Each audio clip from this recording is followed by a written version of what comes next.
আজকে যারা এই সমস্ত নতুন নতুন কথা বলে নির্বাচনকে গণতন্ত্রকে প্রলম্বিত করার বাহানা খুঁজছেন, ওনারা খুঁজতেই পারেন, কিন্তু বাংলাদেশের মানুষ বিগত 54 বৎসর এবং তার আগের যদি 200 বৎসরের ইতিহাস দেখেন, বাংলাদেশের মানুষ সরাসরি ভোট দিয়ে অভ্যস্ত।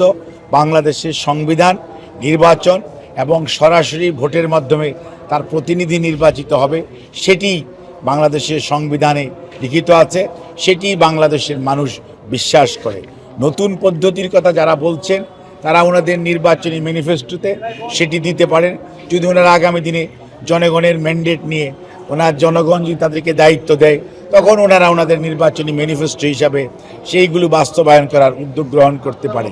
কিন্তু ওনারা যারা বলছেন তাদের যদি পিছনের দিকে আপনি তাকিয়ে দেখেন, ওনাদের বিগত 50 বৎসরের অথবা 60 বৎসরের ইতিহাস যদি দেখেন, ওনারা কয়জন জাতীয় সংসদের প্রতিনিধিত্বশীল ছিলেন, ওনারা কয়জন, কাদেরকে দেশের মানুষ দেশ পরিচালনা করার আদৌ কোনো দায়িত্ব তাদেরকে দিয়েছিল। তো আপনারা নিশ্চিন্তে স্বপ্নসাদ.com থেকে পণ্য অর্ডার করতে পারেন এবং পাশাপাশি এই বেওয়ারিশ মানুষের জীবন বাঁচাতে আপনারাও অংশগ্রহণ করতে পারেন।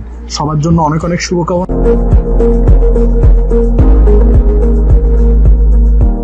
ওনারা রাজনৈতিক দল হিসাবে ওনাদের বক্তব্য বলতেই পারে, কিন্তু দায়িত্বশীল রাজনৈতিক দল যাদের অতীত অভিজ্ঞতা রয়েছে, তাদের দেশের মানুষকে নেতৃত্ব দেওয়ার অভিজ্ঞতা রয়েছে, সেই দল হিসাবে বাংলাদেশ জাতীয়তাবাদী দল মনে করে সরাসরি নির্বাচনের মাধ্যমে ভোট দেওয়ার যে বর্তমান তার প্রতিনিধি নির্বাচন করার যে বর্তমান অবস্থা, সেটি এই মুহূর্তে যে অবস্থায় আছে সেটাই সত্যিকার অর্থে আমাদের মেনে চলতে হবে। কোনো অবস্থাতেই বিশ্বাসী নয় এবং মনে করে যারা আজকে পিয়ারের কথা বলছেন, জনগণের কাছে যান, জনগণ যেটা গ্রহণ করবে সেটাই হবে। কোনো অবস্থাতেই জনগণের কথা বলে কোনো সিস্টেম আপনি জনগণের উপর চাপিয়ে দিতে পারেন না, জনগণের মতামতকে